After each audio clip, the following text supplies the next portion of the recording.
صباح الخير، السلام عليكم ورحمة الله تعالى وبركاته. ان شاء الله تكونوا كامل بخير، صحتكم لاباس. اليوم جبت لكم وصفة مقروط المقلاة للعيد ان شاء الله. ان شاء الله عيدكم مبارك وكل عام وانتم حيين بخير وعقوبة ان شاء الله العام الماجي.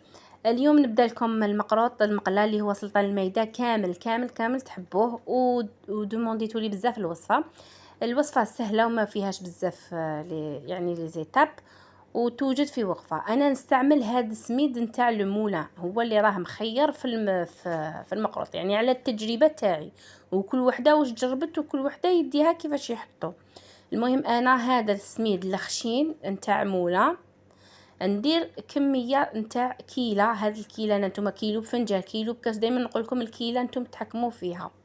عمرتها بومبي، شوفوا كيفاش تجي فايده، قولوا فايده، فهمتوا؟ قولوا تفيض لكم من الاخر. بومبي هكذا معمره وتفيض شويه الكيله تاعكم. هنا درت 2 كيلات، هذه الكيله الثالثه، نزيد الكيله الرابعه،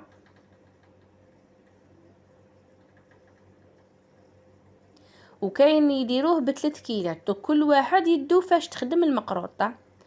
انا نديرو بهذه الطريقه بهذا الكيل ويجيني مبسس ومرمل. دوك تشوفوا كيفاش يعني وريت لكم التفاصيل في البدايه. المهم اونتو 4 كيلات معمرين، تقريبا كيلو تماما.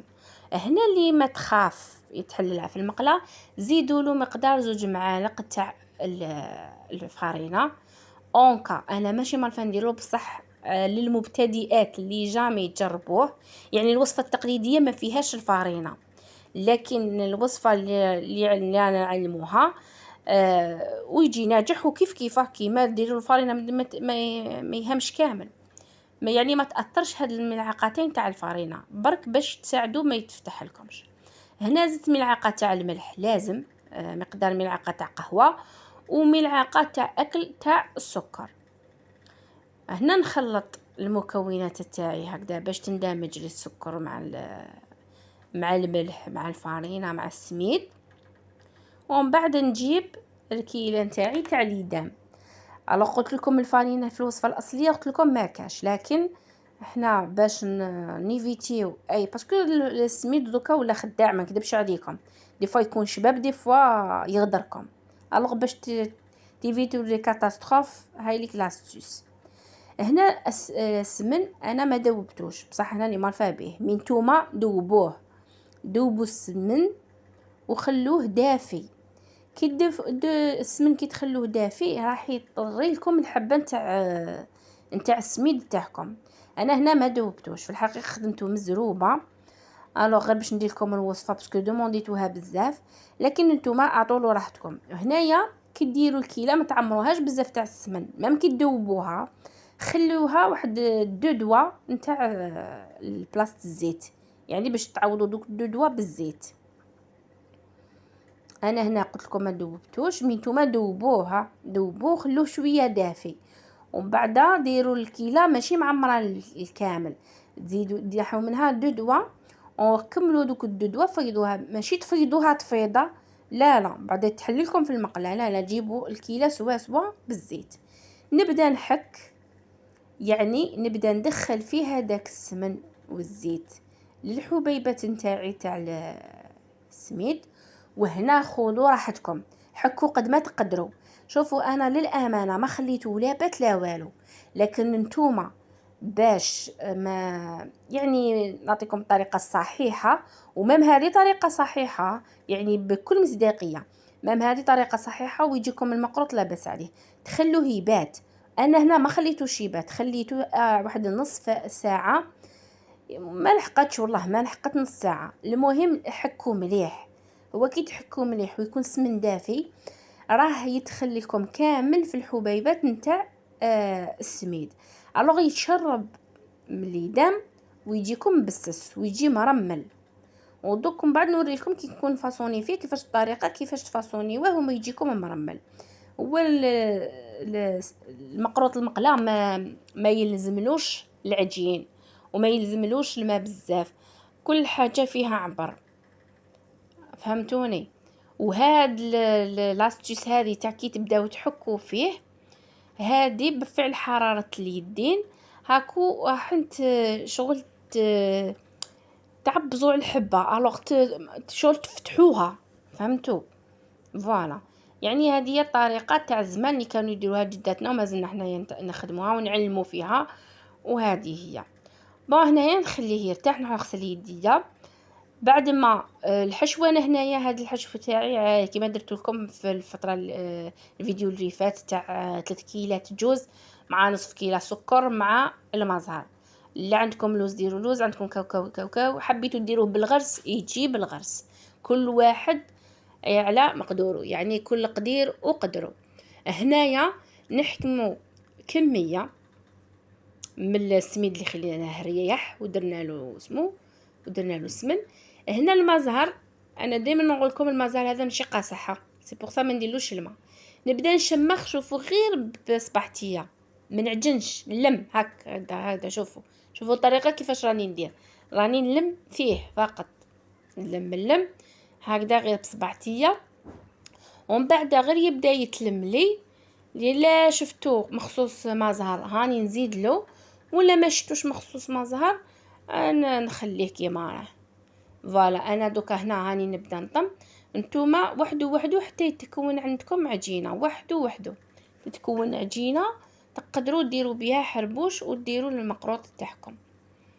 هنا راني نزيد وما كي تخدموا غير بالعقل هكا ما ينشف لكمش وما يجيكمش واعر وما يديلكمش بزاف الماء تاع المزهر تما ما يجيش يابس. فوالا نبدا نطم، هاي نطمت لي العجينه نتاعي تاع المقروط. فوالا شوفوا كيف تكونت عندي عجينه.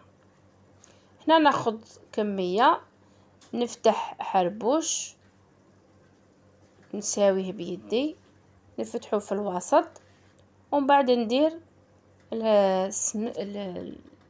لافاخس نتاعنا لداخل ونقطعوه.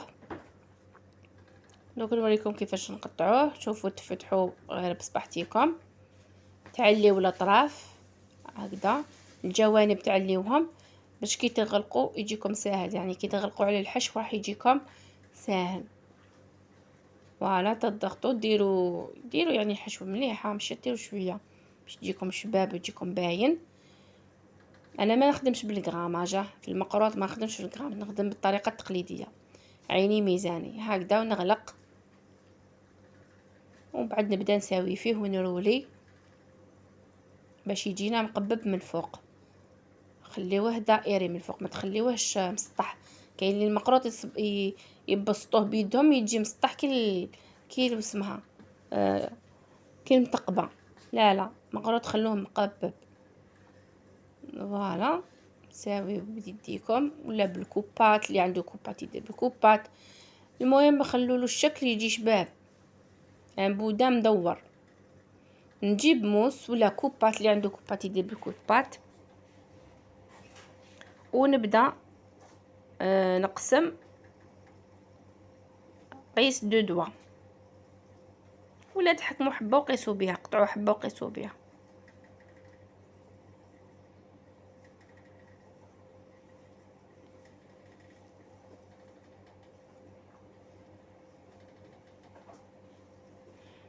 هذيك الحبه زيدوا كي تقطعوها زيدوا سقموا لها الحواف وعاودوا روليوها باش تتبومبا. فوالا شوفوا كيفاش تجي شابه وممسوحه.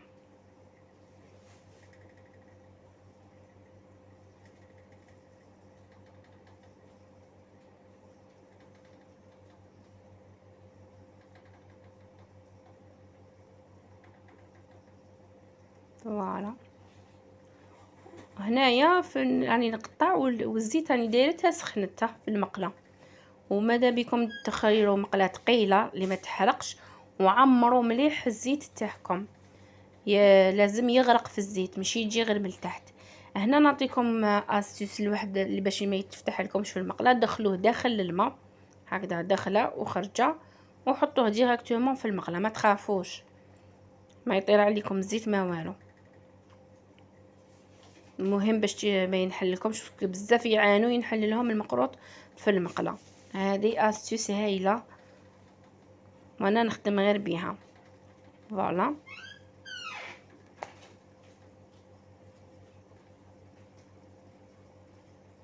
هنا راني نحط في المقله ديراكتومون، يعني من المقله. هايليك قلت لكم لازم يغرق. هنا هايليك بعد ما عسلته شربته من حبه العسل. هايليك النتيجه النهائيه اللي تحصلت عليها. مقروط الله الله. ما بقى لي غير نقول لكم صحه عيدكم ومع السلامه.